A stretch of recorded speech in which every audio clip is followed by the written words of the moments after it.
Amigos queridos, convidamos a todos a mergulhar o nosso pensamento no manancial de amor e luz do Evangelho de Jesus.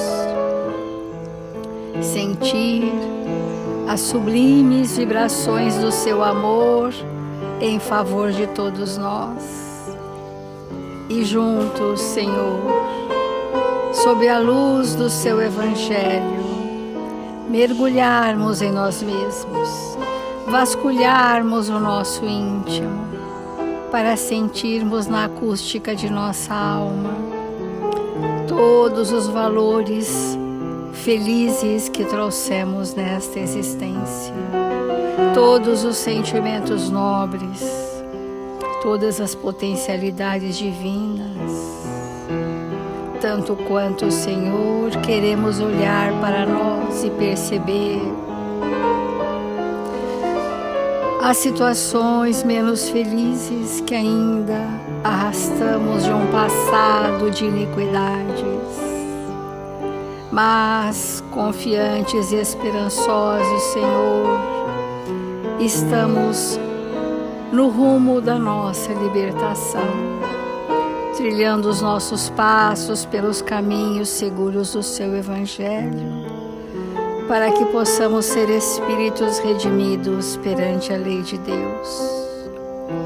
Que as infinitas bênçãos do seu amor, Senhor, envolvam a todos nós, revigorando o ânimo e infundindo coragem para podermos vencer a nós mesmos. Assim, Mestre amado, em seu nome e em nome dos Espíritos amorosos e benevolentes, responsáveis por este Evangelho, iniciamos as reflexões desta manhã. Obrigada, Senhor, obrigada, amigos, e que assim seja, Mestre.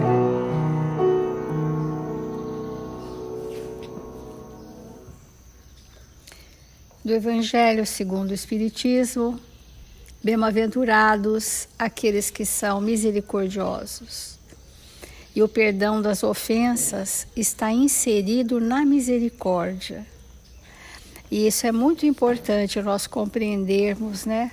Porque o perdão das ofensas, vencer os nossos desafetos, está incluído nesse convite maior das bem-aventuranças de Jesus, que são os misericordiosos, né? Porque nós precisamos desenvolver esse sentimento misericordioso da indulgência e do perdão àqueles a quem provocamos que nos ofendessem.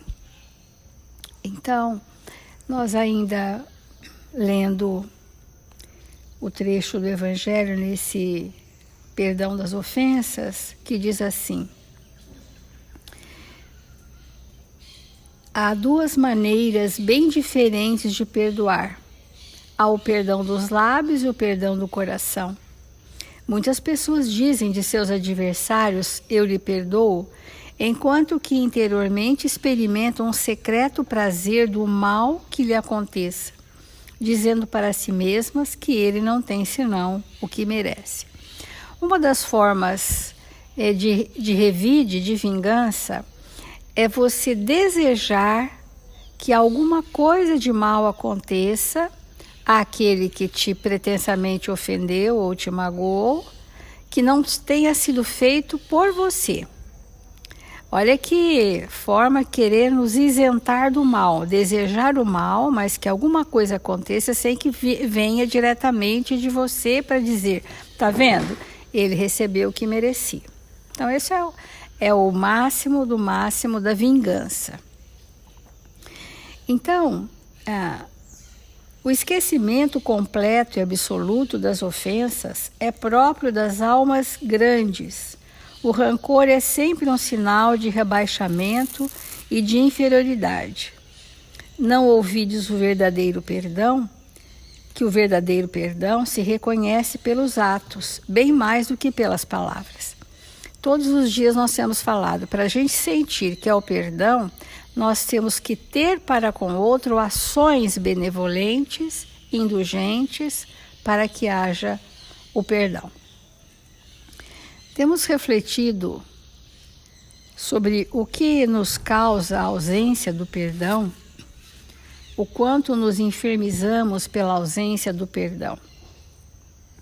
Porque nós elegemos aqueles que nós, ao longo de muitas existências, agredimos, magoamos e, portanto, também fomos agredidos e magoados, formando um circuito de forças patológicas, de obsessões recíprocas, de algoz e vítima, revezando essa posição.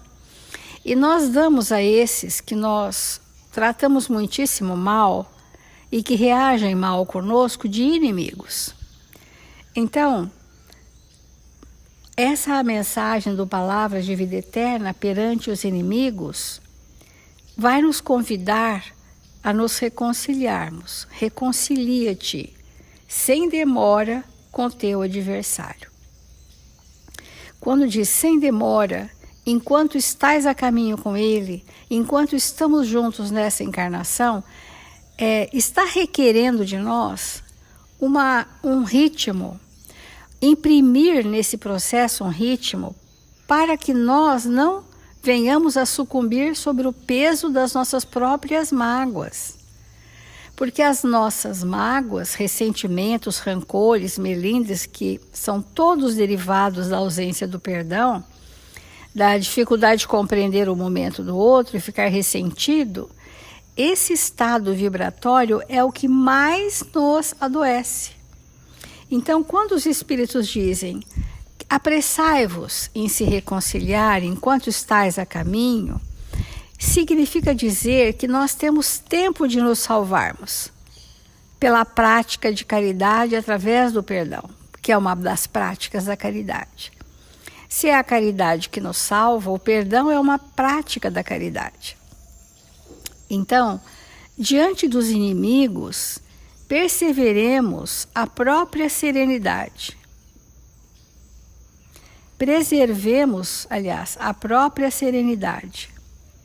Reconciliar-se alguém com os adversários, nos preceitos do Cristo, é reconhecer-lhes, acima de tudo, o direito de opinião, de terem opiniões e pensamentos e posturas e valores diversificados dos nossos, diferentes dos nossos.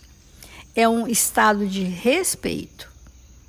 Mas, para mim, eu preciso ter claro perante a minha consciência que eu quero seguir a lei. Para o outro, a indulgência. Exigir a estima ou entendimento dos outros e preocuparmos-nos em demasia com os apontamentos depreciativos que se façam em torno de nós, será perder tempo valioso, quando nos constitui sadio dever garantir a nós próprios a tranquilidade de consciência. Há pessoas que estão extremamente preocupadas com a opinião dos outros sobre si mesma.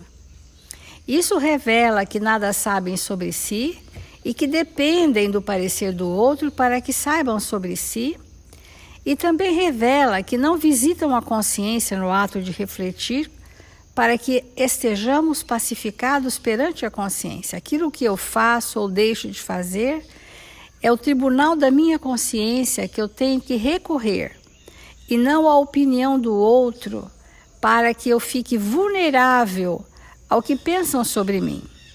E Emmanuel diz que isso é uma perda de tempo, que nós temos que garantir a própria tranquilidade de consciência. Harmonizar-nos com todos aqueles que nos perseguem ou caluniam, será, pois, anotar-lhes as qualidades nobres, isso é muito importante, perceber a nobreza que vem do outro, e desejar sinceramente que triunfem nas tarefas em cuja execução nos reprovam. Olha só que grandeza do pensamento de Emmanuel. Perceber as qualidades do outro e desejar que eles tenham grande sucesso nas habilidades que trazem e que reprovam em nós, porque por certo não temos aquela habilidade, não temos aquela aptidão, não estamos prontos naquela característica, mas caminharemos com outras potencialidades. Aprendendo a aproveitar-lhes as advertências e críticas naquilo que mostrem de útil e construtivo, prosseguindo ativamente no caminho e no trabalho em que a vida nos situou. Nós às vezes consideramos amigos tão somente aqueles que nos agradam a personalidade, mas que às vezes não são amigos suficiente para nos mostrar as nossas dificuldades. E nós precisamos daqueles amigos verdadeiros que nos mostrem as nossas dificuldades, para que a gente possa receber esses apontamentos sem melindres, sem mágoas, mas como um auxílio, um socorro de que alguém está percebendo em mim aquilo que eu não vejo ainda.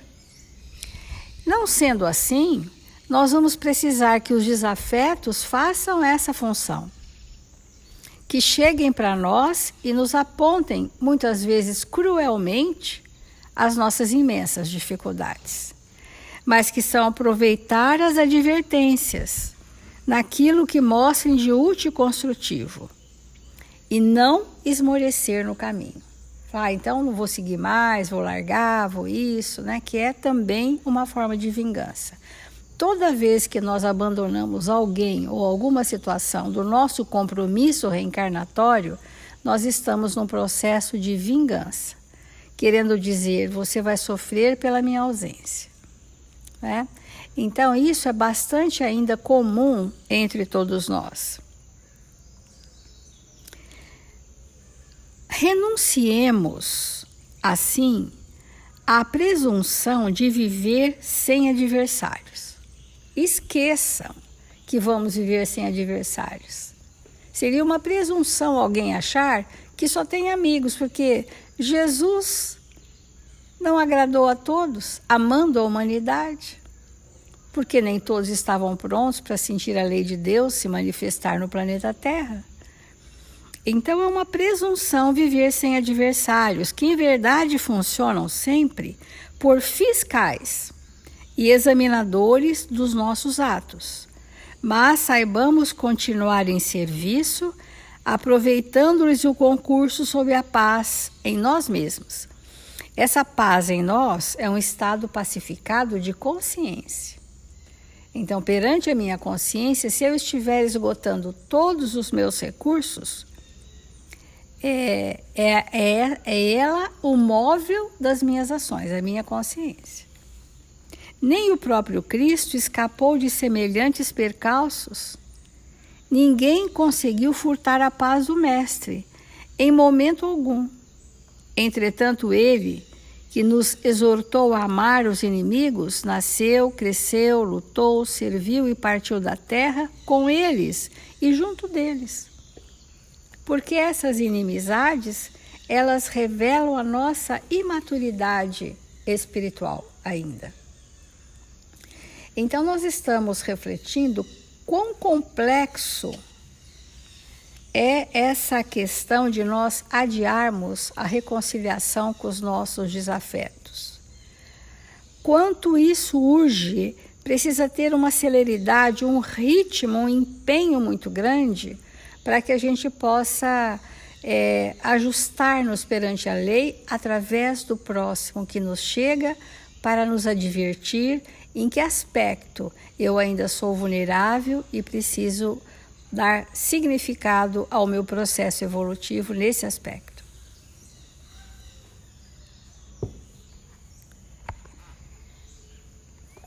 O nosso maior interesse nesse momento é realmente fazermos construções na nossa intimidade que possamos nos promover, para que possamos nos promover a um estado de regeneração, saindo definitivamente dessa condição de prova e expiação onde o mal domina. Então, esse momento é o momento de sanearmos na nossa intimidade todo e qualquer mal, qualquer forma de mal que exista em nós, que é fruto da nossa ignorância. Então, vasculhar a nossa intimidade, perceber as nossas vulnerabilidades e fazer modificações profundas é realmente o objetivo de todos nós nesse momento, espíritas cristãos que somos. E esse movimento, ele começa nessa estrutura que muitas vezes nós olhamos para nós mesmos e falamos: eu faço o mal todas as vezes que alguém me ofende. Eu faço o mal todas as vezes que, em determinada circunstância, eu sou afrontada nas minhas questões mais íntimas e eu então libero todo o mal que há em mim. Esse estado de coisas é que nós estamos desejosos de alterar. Então, nós estamos vendo que ao longo desses evangelhos que falam sobre o perdão, que vamos precisar ter profunda reflexão para examinar as nossas condutas ante a ofensa. Então, Emmanuel diz assim num texto, perante a ofensa, do livro Cartas do Alto. Ele diz assim: depois que nós refletimos na ofensa que nos chega, examinemos as nossas condutas anteriores, ou a nossa conduta anterior. Quando a ofensa chega, vamos ver o que aconteceu conosco antes daquela ofensa. E essa recomendação de Emmanuel para nós é para que nós possamos fazer uma avaliação se fomos nós quem provocamos aquela ofensa. Porque muitas vezes o nosso comportamento irritadiço, autoritário, crítico, o nosso comportamento de exigência, o nosso comportamento de não indulgência irrita o outro,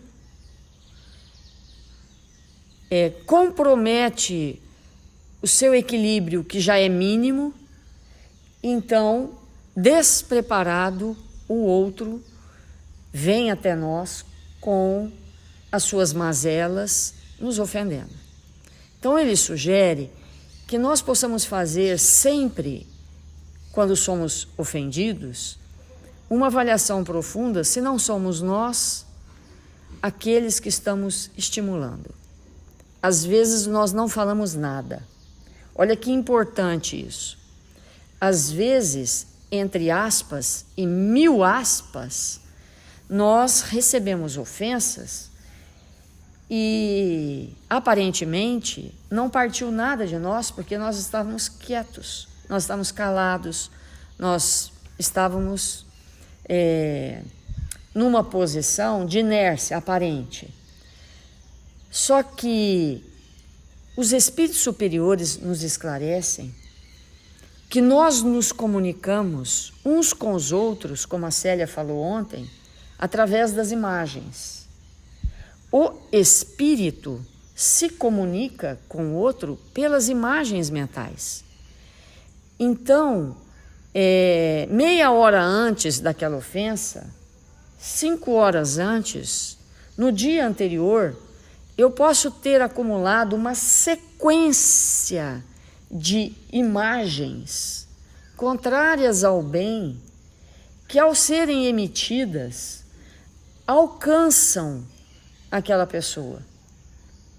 Que naquele momento, aquelas imagens chegam, muitas vezes ficam até aderidas e não tem uma repercussão imediata. Mas quando o espírito desequilibra minimamente, aquelas imagens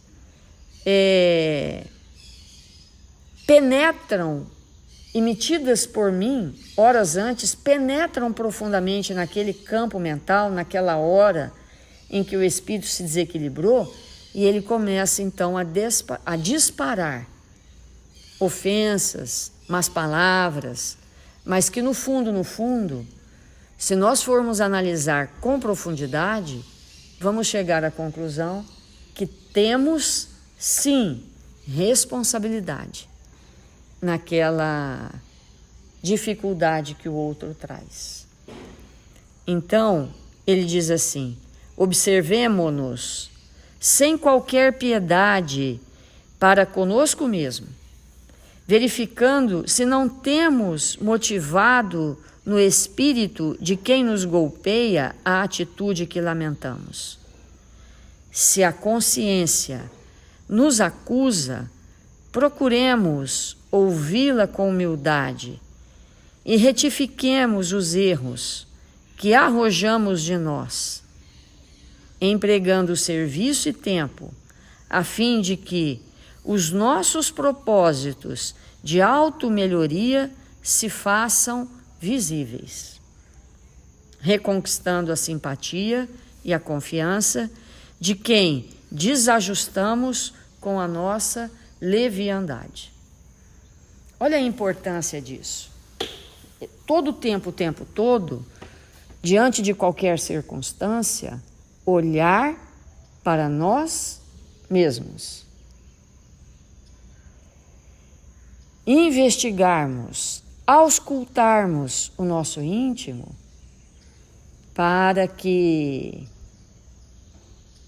possamos perceber da onde vem aquilo que parte do outro. Que nós tenhamos a coragem, se assim o percebermos, de amainar aquelas vibrações doentes com todo o bem que trazemos na nossa intimidade. Reconhecendo que aquilo é fruto, sim, de um pensamento elaborado por mim, de uma rejeição minha em relação ao outro. Às vezes, nós rejeitamos as pessoas e, obviamente, que nós queremos justificar. Não, é por conta disso. Não, é por conta daquilo. É porque você é isso ou porque você é aquilo. É porque eu estou pensando no trabalho. É porque eu estou pensando nisso.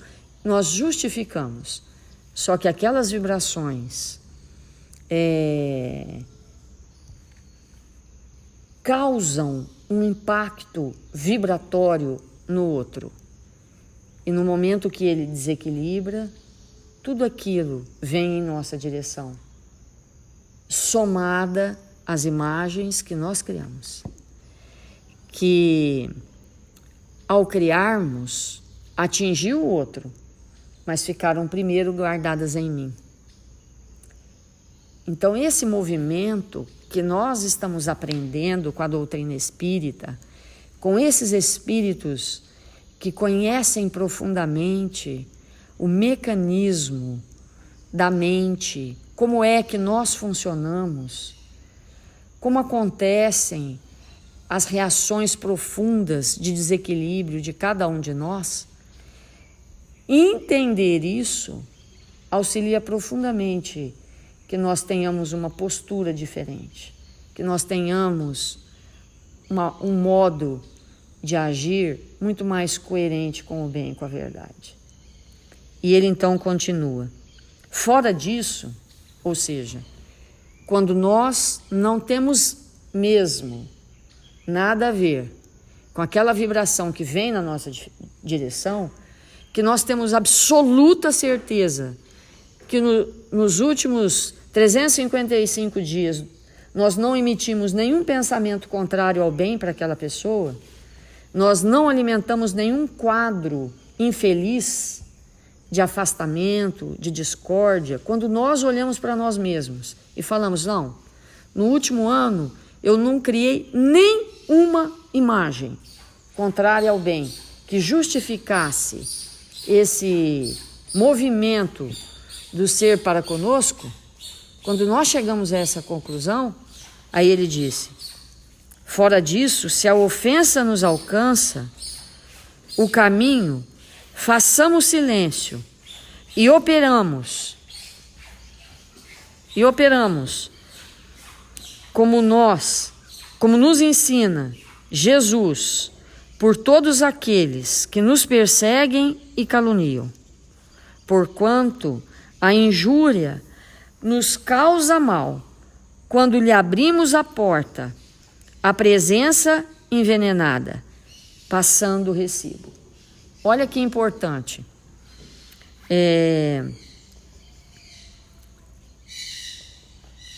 Quando nós pensamos nisso, que aquela ofensa não tem a ver conosco, qual é o nosso movimento de alma? Silêncio e oração.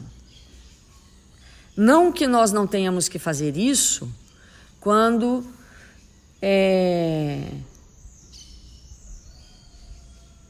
nós ofendemos alguém. Mas nós temos que intensificar com muito fervor a prece e o silêncio quando realmente o desequilíbrio parte totalmente do outro, sem a nossa interferência. Porque na medida que nós fazemos isso, o que acontece? Nós nos protegemos e amparamos aquele que chega até nós. Então, esse entendimento, ele é muito importante para a gente poder sair desse vício mental de estruturar em nossa intimidade o revide. Vamos fazer a prece.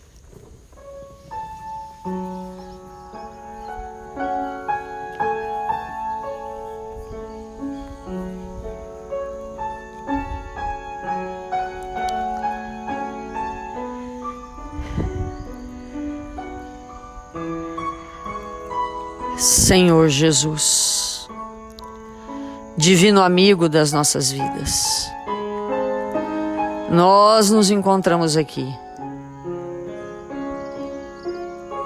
desejosos de te buscar a presença uma vez mais, seu olhar doce e misericordioso, para que nesse momento tão importante das nossas vidas, possamos nos entregar nesta prece, para rogar que tenhamos um dia luminoso,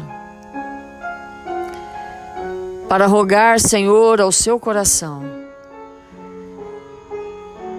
que este dia seja de paz para nós, para a nossa família, para todas as famílias da terra.